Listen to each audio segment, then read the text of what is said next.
예경하겠습니다. 나모 따싸 바가와또 아라하또 삼마 삼부따싸.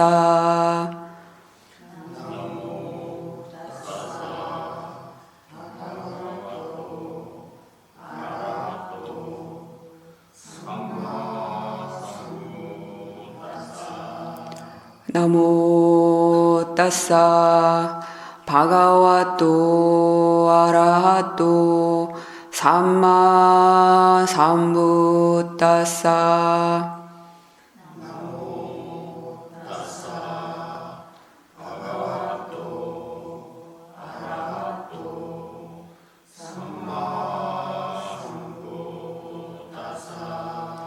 나모 따싸 바가와또 아라하또 삼마 삼부따싸.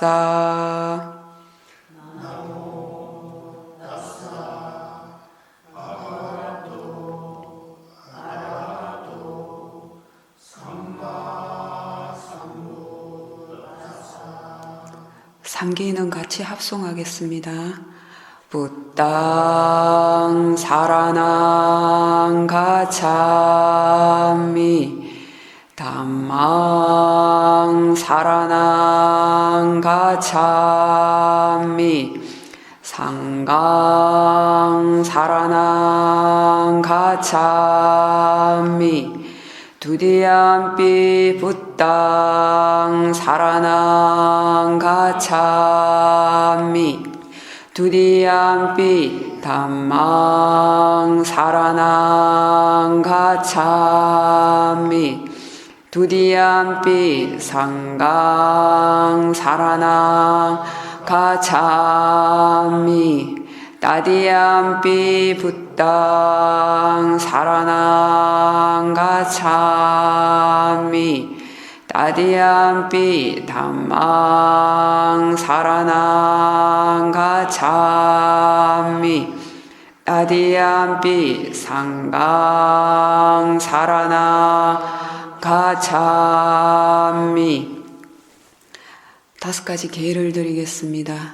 살아있는 생명을 죽이지 않는 계를 지키겠습니다.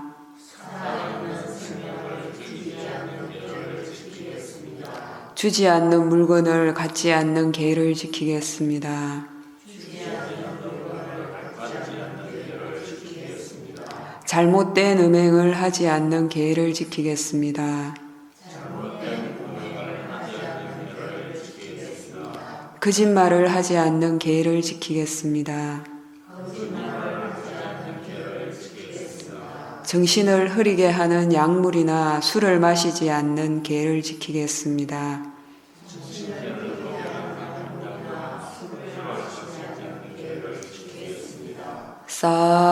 사두 사두 사두.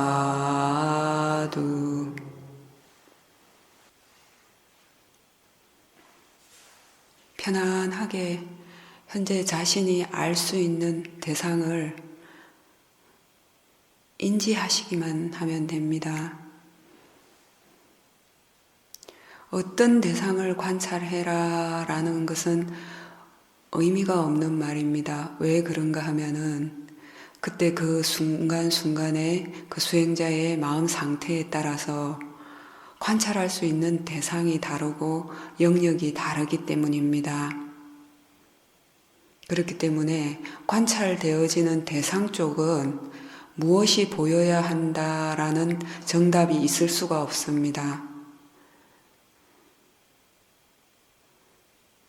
아직 알아차림의 가속도가 붙지 않고 의도적으로 알아차림을 챙겨야 이어지는 상태에서는 대상을 직접적으로 관찰을 하게 됩니다.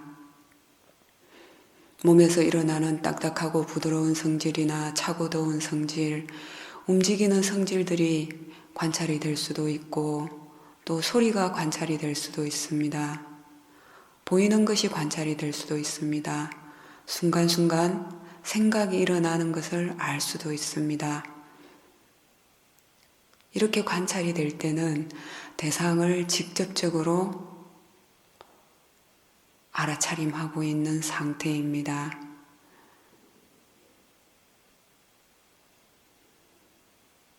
이럴 때는 생각을 지나치게 오랫동안 관찰해서는 안 됩니다. 아직은 생각하고자 하는 욕구가 더 강하기 때문에 생각하는 줄 알았다면 다시 몸에서 일어나는 여러 가지 현상들을 관찰할 수 있도록 마음을 일깨워 주어야 합니다. 그렇지만 조금 있다가 다시 또 생각이 일어나고 생각하는 줄 알고 다시 몸에서 일어나는 현상을 관찰을 하는 것을 반복한다 해도 바르게 수행한 것입니다. 생각 역시 관찰해야 할 중요한 대상입니다.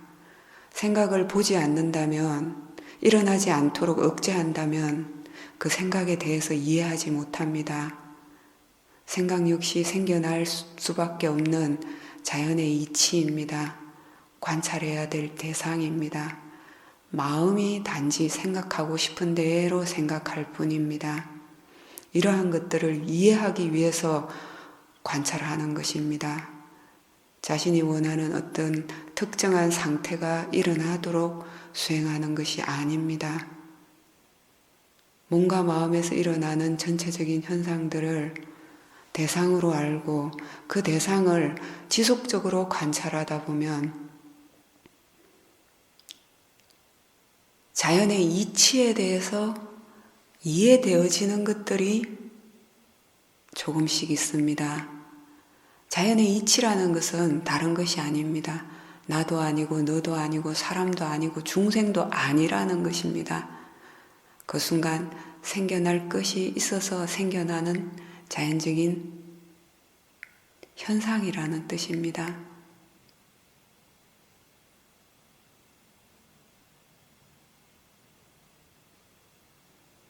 그렇지만 오랫동안 수행을 해오고 대상과 마음에 대한 이해가 충분하고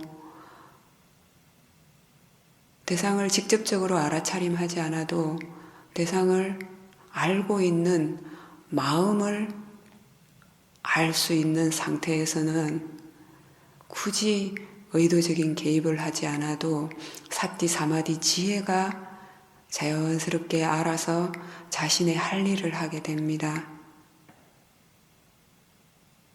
그렇기 때문에 무엇을 보아야 할 필요도 없고 어떻게 일어나도록 만들 필요도 없습니다. 단지 지금 현재 이 순간에 자기 자신에게 주의가 기울어져 있어야 하고 몸과 마음에서 일어나는 현상들을 있는 그대로 받아들이고 대상으로 이해하는 지혜만 작용하면 그것으로 충분합니다.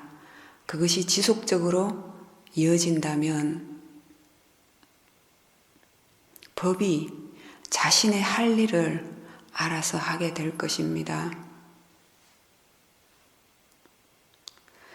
제가 처음 세우민에 수행하러 갔던 2005년도에는 세우민 수행 책자가 전혀 없었습니다. 저 역시 다른 수행처에서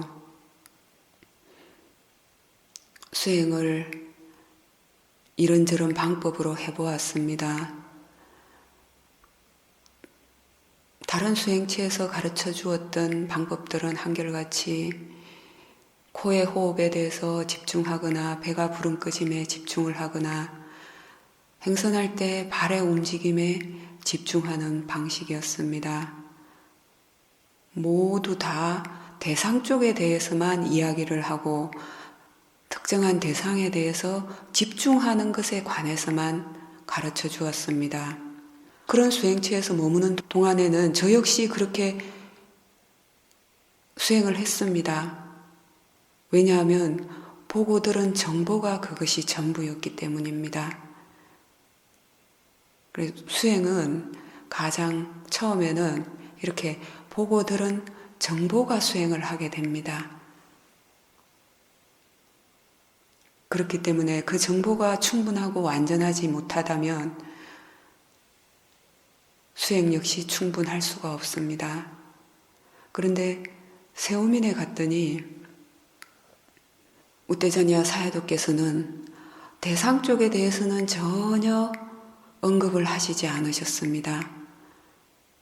수행에 관한 책자도 하나도 없었고 단지 수행하는 동안 가져야 할 바른 마음가짐에 관한 25가지 글귀만 나누어 주었습니다.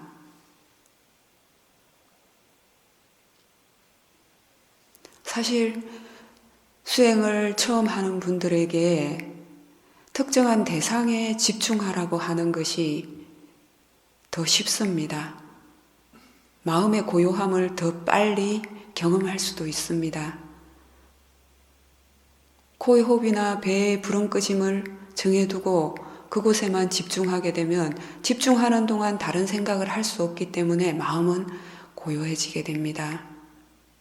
그러나 세우민에서는 어떤 테크닉적인 방법도 얘기하지 않았고 대상 쪽에 대해서는 전혀 말씀을 하시지 않으셨습니다.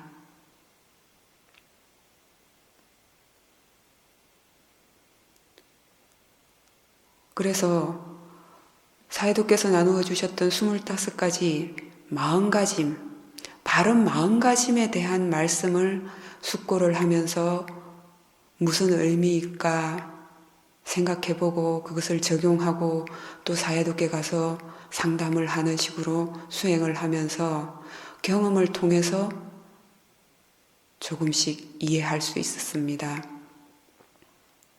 왜 대상 쪽에 대해서 말씀을 하시지 않고 바른 마음가짐에 대해서만 말씀을 하셨을까요?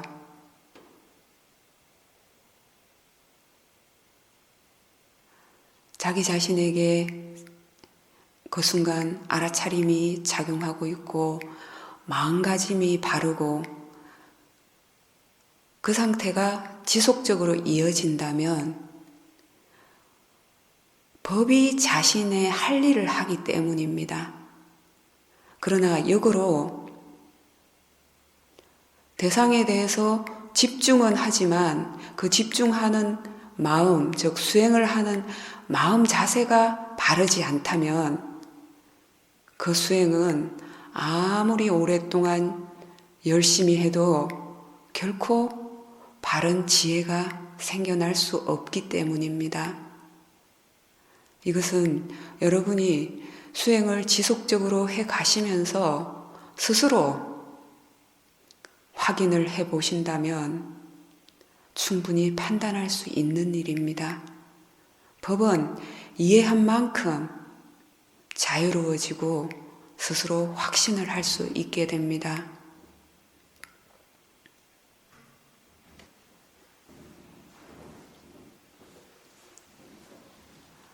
그 당시 사회도께서 나누어 주셨던 25가지 바른 마음가짐은 번뇌를 가볍게 여기지 마십시오라는 책자 뒤편에도 있고 마음가짐이 바르게 되었을 때 수행하십시오라는 그 수행 방법에 관한 책자 뒷부분에도 실려 있습니다. 오늘은 이 25가지 바른 마음가짐에 대한 사야도의 말씀에 대해서 같이 숙고해 보는 시간을 갖도록 하겠습니다.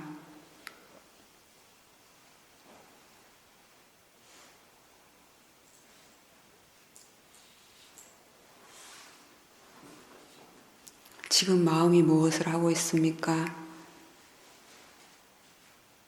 마음이 어디에 있습니까? 마음이 안에 있습니까? 밖에 있습니까?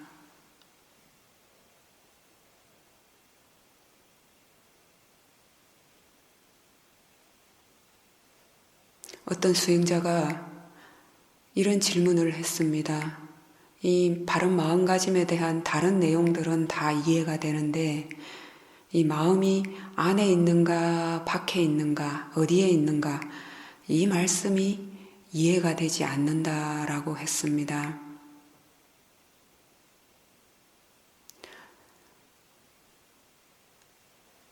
이 안과 밖이라는 표현은 사실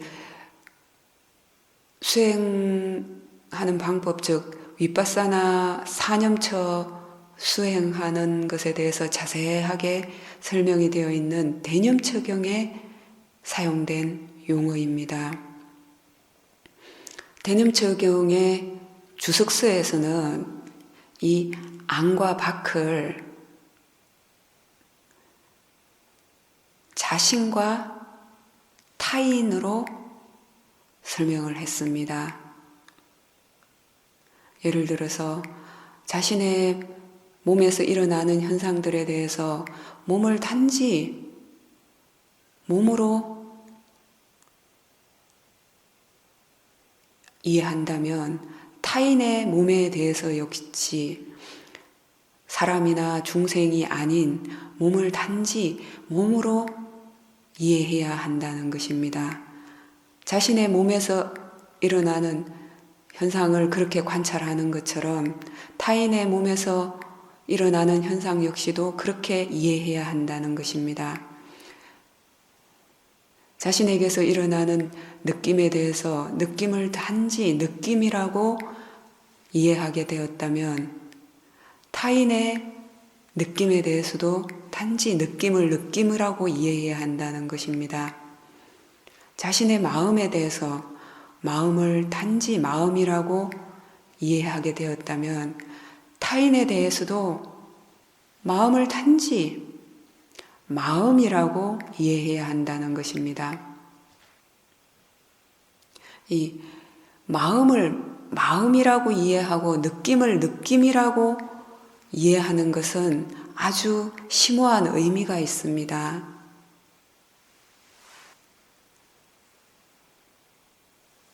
마음을 마음이라고 이해하지 못하기 때문에 내가 생각하는 것처럼 느껴지는 것입니다.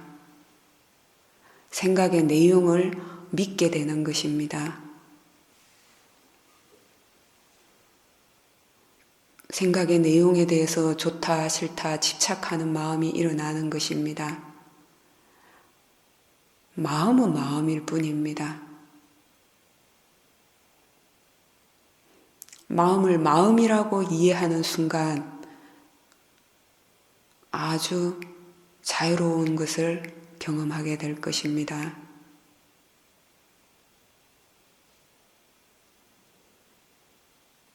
주석서에는 이렇게 안과 밖을 자신과 타인이라고 설명을 해 놓으셨는데 사야도께서는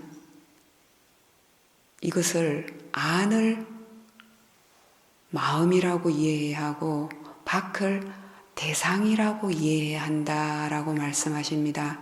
세우민 큰 사야도께서도 그렇게 말씀하셨고 우떼자니아 사야도께서도 그렇게 가르쳐 주셨습니다. 저 역시 수행을 하고 보니 그 말씀에 더 공감이 됩니다.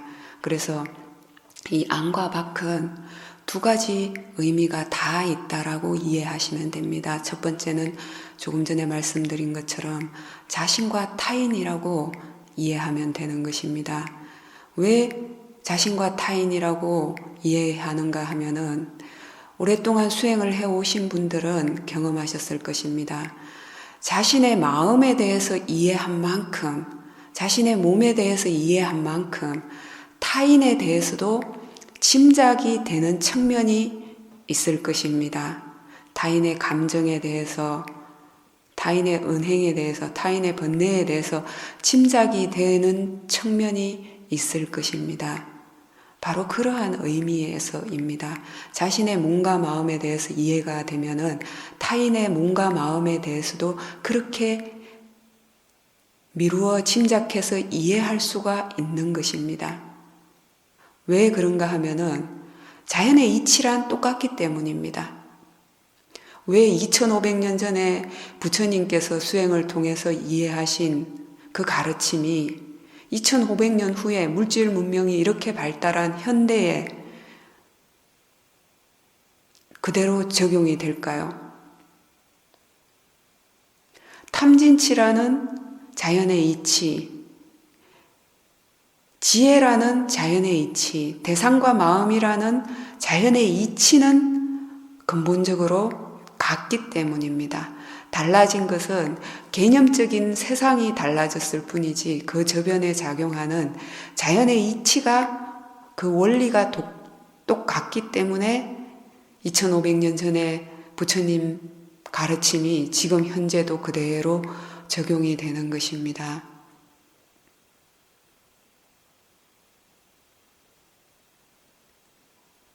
자신을 이해한 만큼 타인을 이해할 수 있는 것은 바로 근본적으로 작용하는 실제하는 이치, 즉 자연의 이치가 다 같은 원리이기 때문에 자신을 이해한 만큼 타인에 대해서도 이해가 되는 것입니다. 그렇다면은 사해도께서는 왜 이 안과 밖을 대상과 마음이라고 설명을 하셨는가에 대해서 자기 스스로 숙고를 해볼 필요가 있습니다.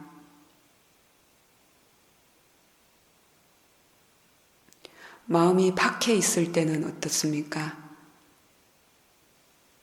예를 들어서 생각의 내용을 대상으로 할 때 그 순간에 마음이 밖에 있게 되면 생각의 내용 속으로 빠져들게 되는 것입니다. 그것은 대상의 내용, 개념적인 부분에 빠져 있는 것입니다. 빠냐띠, 즉 개념 속에 빠지게 되고 대상 쪽에 빠지게 되는 것입니다. 그렇게 되면 알아차림을 놓치고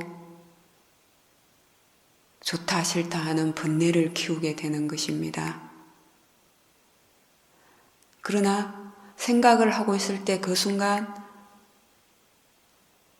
마음이 안에 있다는 것은 그 생각을 하고 있는 마음을 아는 마음 쪽에 머물러 있다는 뜻입니다. 그렇게 되면 그 생각의 내용 속으로 빠져들지 않고 생각을 대상이라고 이해하는 것입니다. 그렇게 생각을 대상으로 관찰할 수 있게 되었을 때 생각을 마음이라고도 이해할 수 있고 생각의 내용 속으로 빠져들지 않고 생각을 통해서 이해하는 지혜가 생기는 것입니다. 보이는 형상에 대해서도 마찬가지입니다. 그 순간 마음이 바깥에 있게 되면 형상의 내용 속으로 빠져듭니다. 그렇게 되면 저기 어디쯤이라는 방향이 생기게 되고 누구다라는 개념이 생기게 됩니다. 그리고 키가 크다 작다 예쁘다 못생겼다 무슨 색깔이다 하는 그러한 내용 속으로 계속해서 빠져드는 것입니다.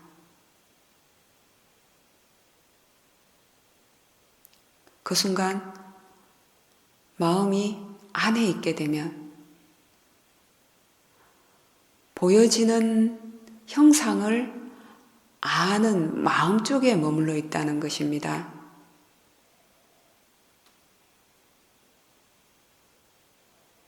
보여지는 것을 아는 마음 쪽에 머물러 있게 되면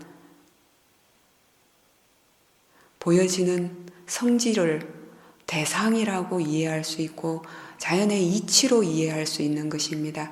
그때 실제하는 이치, 즉 파라마타를 대상으로 알고 있게 되는 것입니다. 그래서 사해도께서 마음이 안에 있는가 바깥에 있는가 라고 질문하는 것은 그 순간에 대상 쪽에 빠져 있는가 아니면 그 대상을 아는 마음 쪽에 주의를 기울이고 있는가 하는 것을 일깨워 주기 위해서입니다. 대상 쪽은 개의할 필요가 없습니다. 왜냐하면 대상을 알고 있다면 그 대상의 내용에 대해서는 이미 마음이 인지하고 있기 때문입니다. 대상의 성질에 대해서는 마음 쪽에서 이해가 되기 때문입니다. 대상이 일어나고 있다는 것을 알고 있다는 것은 그 대상을 아는 마음이 있다는 것입니다. 이렇게 대상 쪽과 대상을 아는 마음 쪽의 차이를 이해하고 마음 쪽에 머물도록 하기 위해서 사해도께서는 마음이 안에 있는가 밖에 있는가라고 자주 질문을 하셨던 것입니다. 소리라든지 냄새, 몸에서 일어나는 감각 역시 마찬가지인 것입니다. 바깥에 있게 되면 대상 쪽에 머물게 되고 대상의 내용 속으로 빠지게 됩니다. 그렇게 되면 번뇌를 일으키게 되고 알아차림을 놓치기도 쉽습니다. 대상을 아는 마음 쪽에 머물 때 그 대상에 대해서 이해하는 지혜가 생기게 됩니다.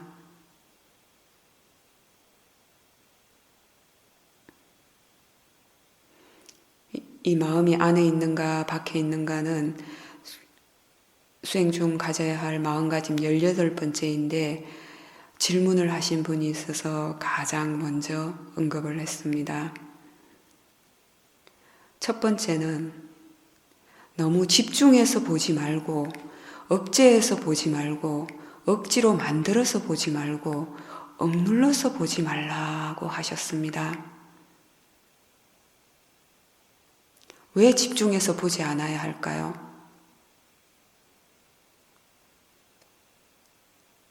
집중해서 관찰하게 되면 대상 쪽에 꽂히게 됩니다. 대상 쪽에 밀착하고 대상의 내용을 알게 됩니다. 그렇게 되면 그 순간 수행하는 마음에는 긴장감이 생기게 됩니다. 그러나 긴장감이 생겼다는 것도 알지를 못합니다. 그리고 하나의 대상에 대해서 지속적으로 집중을 하려고 하는 마음 속에는 탐심도 작용할 수밖에 없습니다. 왜냐하면 마음의 자연적인 성질은 어떤 특정한 하나의 대상에만 머물지 않습니다. 왜냐하면 한 찰나에 일어나는 마음은 1조입니다. 1조의 마음이 한 찰나에 생겨납니다.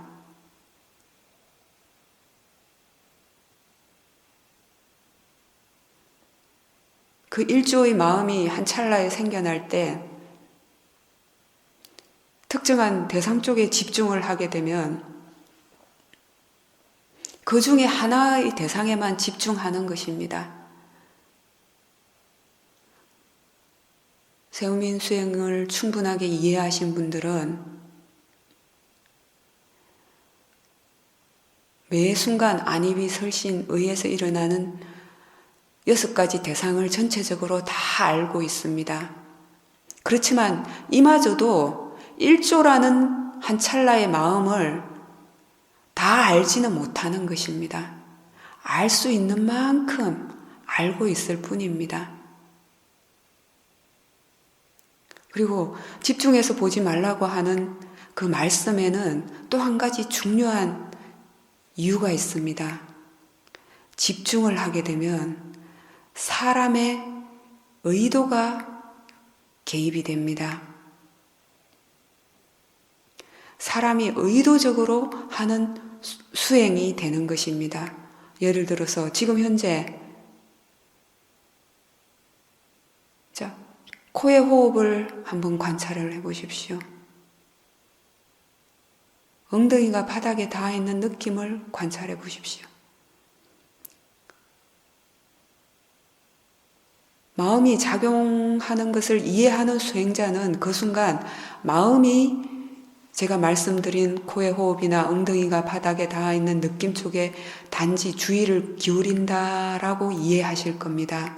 그러나 이 마음에 대해서 이해가 충분하지 않은 상태에서는 코의 호흡에 대해서 집중을 하게 되면 의도적으로 집중을 해야 하는 것입니다.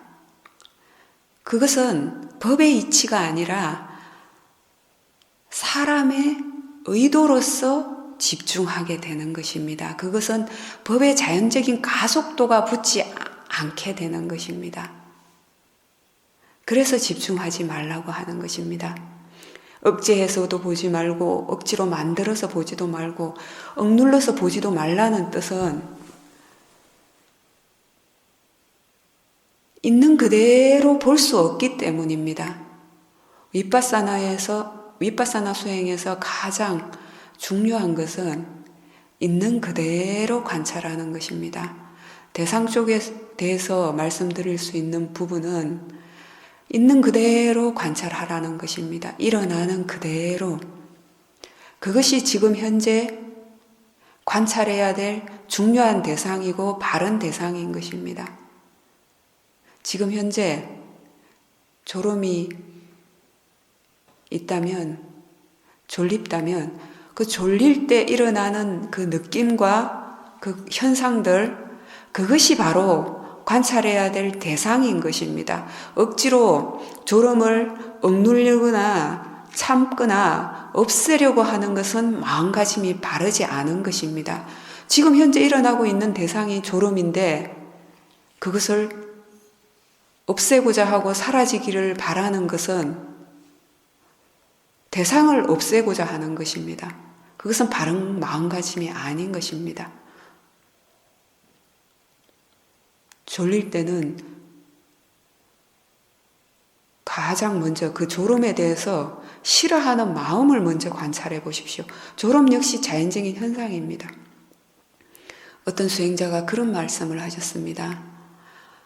졸음이 왔는데 이렇게 해도 안 되고 저렇게 해도 안 돼서 에라 모르겠다 하고 그냥 포기를 해버렸더니 마음이 성성하게 깨어났다고 했습니다. 이것은 무슨 뜻이냐면은 그 전에 졸리는 현상에 대해서 이렇게 노력하고 저렇게 노력했던 것은 싫어하는 마음으로서 그 졸음을 없애고 싶은 마음으로 노력했기 때문에 바르게 관찰이 안 되었던 것입니다. 그렇기 때문에 마음가짐이 바르지 않게 되면 아무리 애를 써도 수행이 바르게 될 수 없습니다. 그리고 억제해서 보려고 하고 억지로 만들어서 보려고 하고 억눌려서 보려고 하는 그 마음 자체는 그 저변에 어떤 의도가 작용하는가 하면은 자신이 원하는 대로 되도록 만들려고 하는 그 탐심과 어리석음이 작용하기 때문입니다.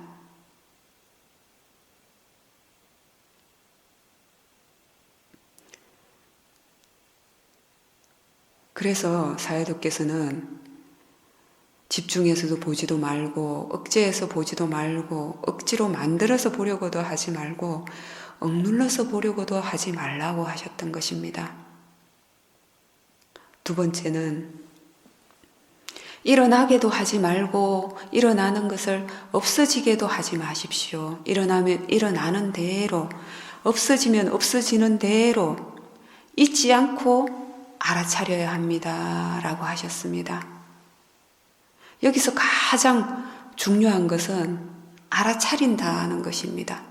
있는 그대로 알아차리라는 것입니다. 참 쉽습니다. 일어나는 그대로, 있는 그대로 알아차리면 되는 것입니다. 잊지만 않으면 알아차림이 있습니다. 자신에 대해서 잊지만 않는다면 알아차림이 있습니다. 사티의 정의는 잊지 않음입니다. 대상에 대해서 잊지 않고 자신에 대해서 잊지 않는 것입니다. 그렇게 되면 사티가 자연스럽게 이어진다는 것입니다.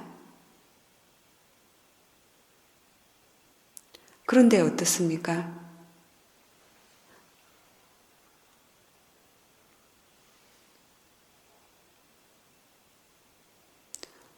조금 전에 자선 시간에 어떤 특별한 경험을 하게 되었다면 그 다음 자선 시간에는 또 그 상태를 경험하고자 하는 마음으로 노력을 하게 됩니다. 그것은 이전의 수행 상태, 그것에 대해서 좋았다라고 집착하는 마음이 있었기 때문입니다. 그래서 자신이 좋다고 생각하는 대상에 대해서는 다시 한번 경험하고 싶어서 일어나게 하고 싶은 것입니다. 그 저변에는 탐심이 작용하기 때문이고 좋은 것이라고 생각하는 어리석음이 작용하는 것입니다.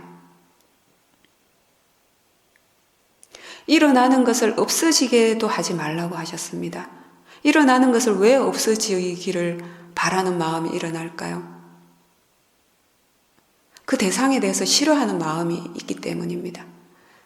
간혹 어떤 수행자들은 번뇌를 관찰할 때 제가 이렇게 관찰을 하고 저렇게 생각을 해줬는데도 번뇌가 사라지지 않았습니다. 이렇게 말을 하곤 합니다. 그것은 그 번뇌를 관찰할 때, 조사를 할 때 번뇌가 사라지기를 바라는 마음으로 조사를 했던 것입니다. 왜 그럴까요?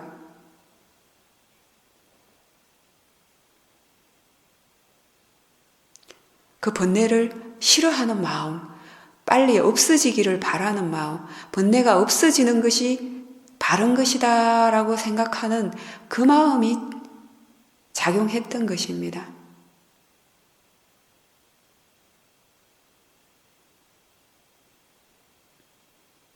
좋다고 생각하는 것과 좋다고 분명하게 이해하는 것은 다릅니다.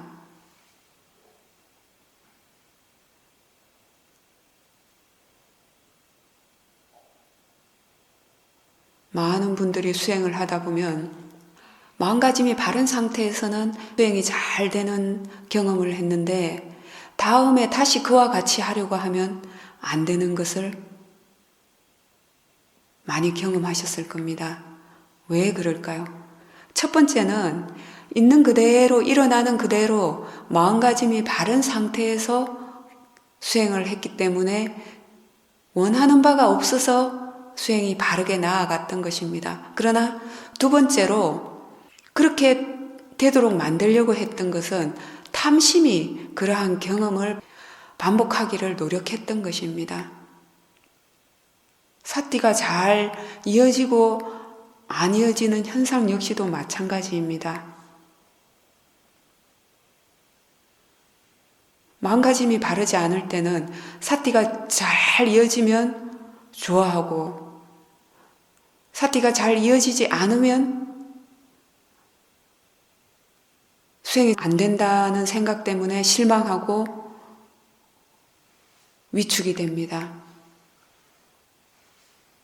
지금 현재 사티가 잘 이어지고 수행이 잘 되는 것은 조금 전까지 원인이 다 심어져 있습니다. 이미 심어진 원인에 의해서 지금 현재의 결과로서 수행이 잘 되고 잘 안 되는 결과가 일어난 것입니다. 지금 현재 우리에게 주어지는 모든 상황은 결과로서 일어나는 현상이기 때문에 일어나게도 하지 말고 일어나는 것을 없어지게도 하지 말고 일어나면 일어나는 대로 없어지면 없어지는 대로 잊지 않고 알아차리라고 말씀하신 것입니다. 결과는 받아들이는 것 외에 답이 없습니다. 중요한 것은 지금 현재 과거의 원인에 의해서 일어나는 결과를 지금 현재의 어떤 원인으로 관찰을 하는가에 따라서 미래의 결과가 달라진다는 것, 그것만 이해하면 됩니다. 대상 쪽에서 일어나는 일은 다 과거의 원인이 심어진 결과로서 일어나는 것입니다. 지금 현재 수행하는 마음 쪽에서 일으키는 마음가짐 그리고 조사, 노력하는 마음들은 원인으로서 심어지는 마음들입니다. 그렇기 때문에 결과로서 주어진 대상 쪽에 신경을 쓰지 마시고 지금 현재 심고 있는 수행하는 마음 쪽의 원인에 대해서 주의를 기울여야 합니다.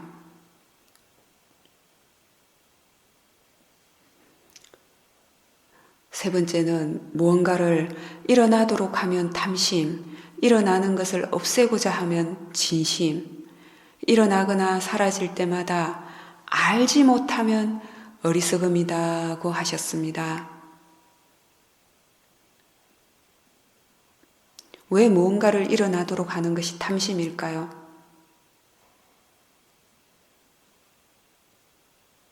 현재 일어나고 있는 것이 번뇌이고 번뇌로 인한 생각이라면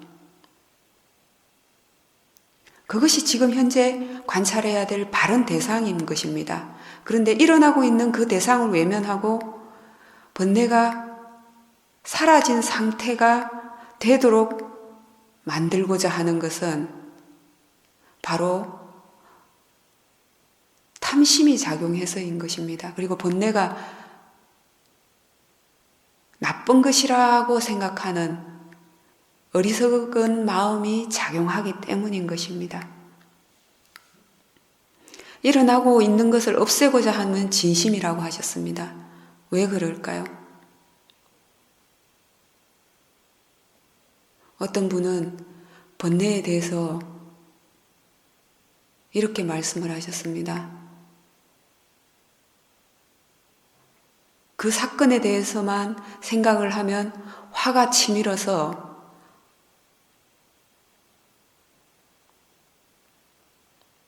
그냥 무조건 없애버리고 다른 생각으로 돌린다고 했습니다. 이것은 그 번뇌에 대해서 그리고 그 번뇌가 반복적으로 일어나는 것에 대해서 싫어하는 진심이 작용하기 때문에 일어나는 현상을 없애고자 하는 것입니다. 수행이 잘 안 될 때 수행이 잘 되도록 만들고 싶은 마음이 일어나는 것은 수행이 잘 안 되는 그 상태를 싫어하는 마음과 수행이 잘 된 상태를 좋은 것이라고 생각해서 그러한 경험을 다시 하고 싶어하는 탐심이 작용하기 때문인 것입니다. 일어나거나 사라질 때마다 알지 못하면 어리석음이라고 하셨습니다. 어떤 수행자가 어제 삿띠를 놓치는 순간 바로 탐진치가 가득하다고 얘기를 했습니다. 왜 삿띠를 놓치는 순간에 탐진치가 가득할까요? 가장 먼저 일어나도 일어나는 줄을 모르기 때문에 어리석음이 기본이 되어 있는 것입니다. 탐심이 작용해도 탐심이 작용하는 줄 모르고 진심이 작용해도 진심이 작용하는 줄 모르기 때문에 어리석음인 것입니다. 모르기 때문에 벗어날 방법도 없는 것입니다.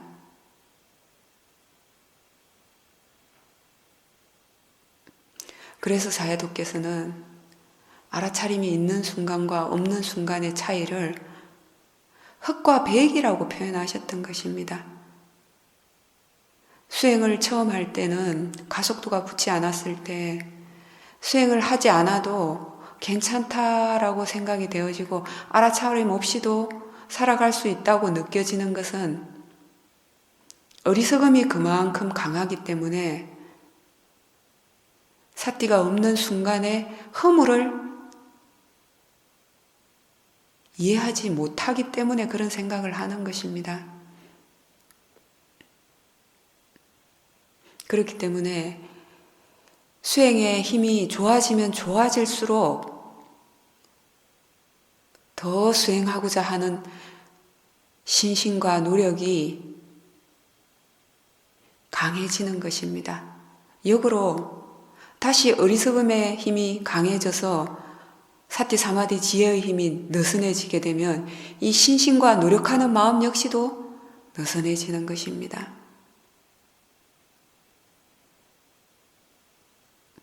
관찰하는 마음 속에 탐심이나 진심, 어리석음, 걱정이 없어야만 바르게 관찰하는 마음입니다. 라고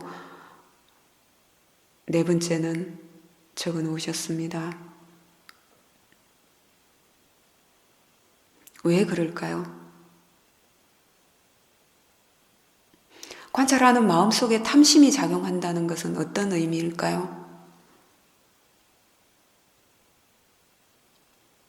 자신이 원하는 대상을 보고자 하고 자신이 원하는 대로 만들고자 하는 마음, 이것이 관찰하는 마음속에 탐심이 작용하는 것입니다.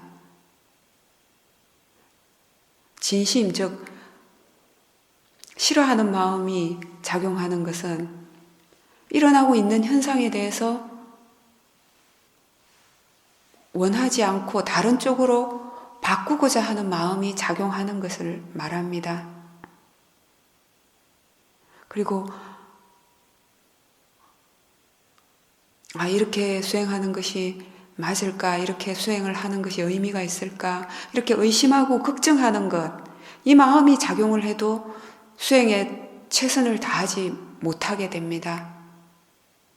수행에 대한 확신이 없어서입니다.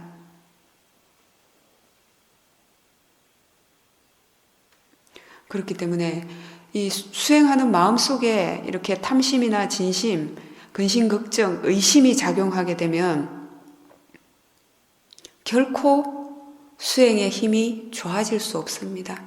지혜가 생길 수 없습니다.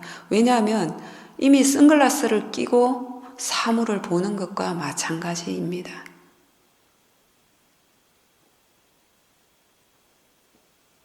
다섯 번째는 어떤 마음가짐으로 수행하고 있는지 다시 한번 살펴보십시오. 가볍고 자유로운 마음은 수행이 잘 되도록 합니다. 바른 마음가짐을 갖고 있습니까? 수행하는 마음에 대해서 자주 마음가짐을 점검하라고 일러주신 말씀입니다.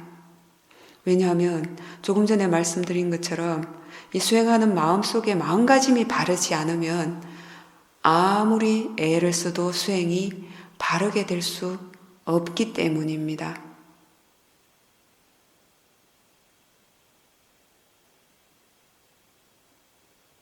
그리고 이렇게 수행하는 마음에 대해서 마음가짐을 점검하고 살펴보는 것은 법에 대해서 조사하는 습관을 키우게 됩니다. 이렇게 조사하는 습관이 지혜를 불러오는 원인이 됩니다.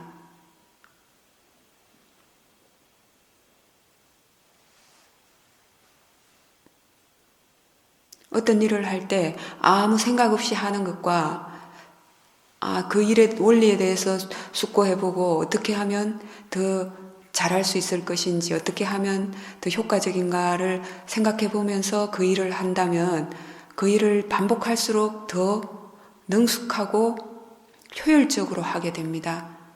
그와 마찬가지로 그냥 무조건 수행해야 하는 것이 아니라 수행을 할 때도 수행하는 마음 자세, 자신이 하고 있는 것에 대해서 마음가짐이 바른지 견해가 바른지 늘 숙고할 때 지혜의 힘이 더 좋아지게 됩니다. 그리고 마음가짐이 바르게 되면 이미 알아차림은 그 안에 포함이 됩니다. 삿띠만 있도록 노력을 하게 되면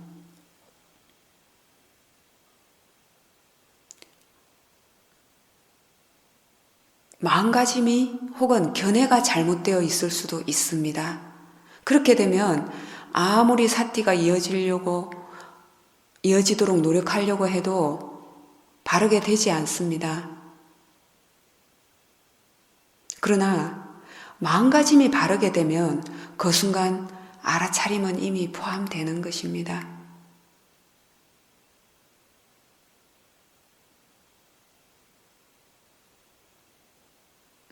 여섯 번째는 좋은 것이든 나쁜 것이든 모두 관찰해야 될 대상일 뿐입니다. 라고 하셨습니다.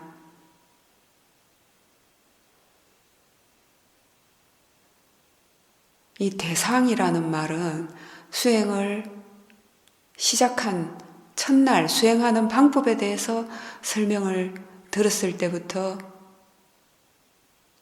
들은 단어일 것입니다.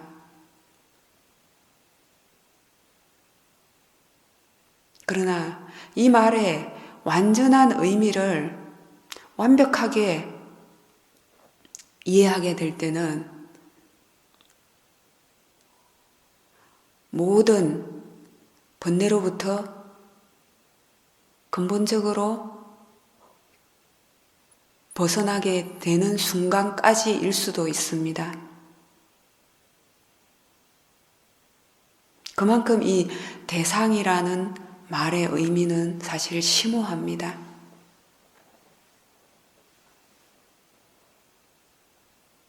어제 어떤 젊은 친구가 전화를 해서 이렇게 얘기를 했습니다. 그동안은 그냥 대상이다 이렇게 생각을 하고 당연하게 수행을 했다고 했습니다. 그랬는데 갑자기 책을 읽으면서 대상의 의미에 대해서 다시 한번 숙고해 보면서 갑자기 알아차림과 수행의 힘이 확연하게 좋아졌다고 했습니다. 왜 그럴까요? 그전에는 그냥 수동적으로 정보에 의해서 대상이라고 알려주니까 그래 대상이야 하고 당연하게 받아들였던 것입니다. 그러나 오랫동안 수행을 해오면서 경험되는 대상에 대해서 대상의 의미가 정말 알아차려지는 성질일 뿐이구나 라는 것을 다시 한번 숙고해보고 이해하게 되면서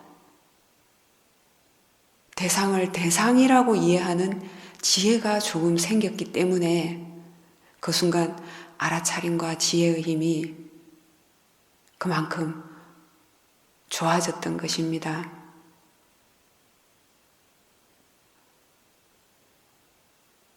좋은 것이라고 여겨지고 나쁜 것이라고 여겨지는 것은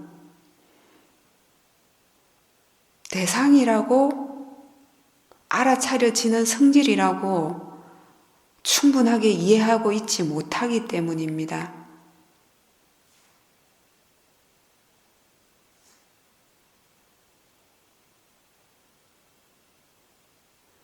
대상을 대상이라고 이해하지 못하기 때문에 생각의 내용 속으로 빠져서 좋다 싫다 하는 마음을 일으키게 되고 외부적으로 인식되어지는 현상들에 대해서 좋다 싫다 하는 마음을 일으키게 되는 것입니다.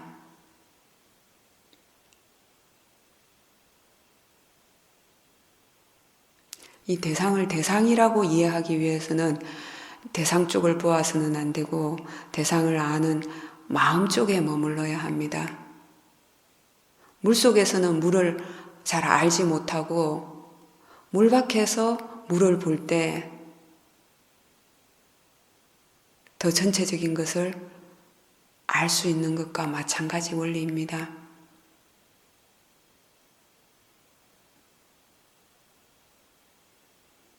좋은 것만 원하고 나쁜 것은 조금도 원하지 않는다면 이것을 법이라 할 수 있겠습니까? 라고 말씀하셨습니다.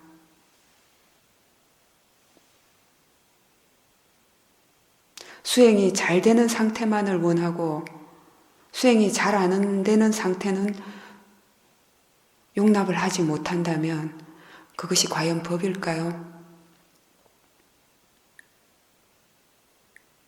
좋은 마음만 일어나기를 원하고 안 좋은 마음은 조금도 안 일어나기를 기대한다면 그것이 과연 법이라고 할 수 있을까요? 선법도 법이고 불선법도 법이라고 하셨습니다. 지혜는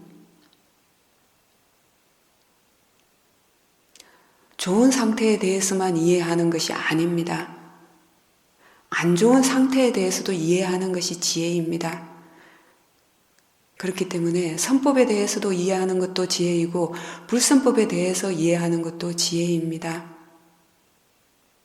수행이 잘 되는 상태에 대해서도 이해하고 안 되는 상태에 대해서도 이해하는 것이 지혜입니다. 단마숲 지킴이 천방이를 보면 맛있는 간식을 사와서 먹여주고 자신을 부드럽게 쓰다듬어주고 산책 데려가주고 하는 사람은 아주 좋아합니다. 왜? 자신에게 잘해주기 때문입니다. 그런 사람에게 천방이는 아낌없는 애정을 표현합니다. 그렇지만 단마숲에 와서 천방이를 쳐다보지도 않고 혹은 무섭게 위협을 하거나 위협하지 않아도 그 모습 자체가 천방이에게 위협적으로 느껴지는 사람은 천방이도 싫어합니다. 혹은 싫어하진 않더라도 외면합니다.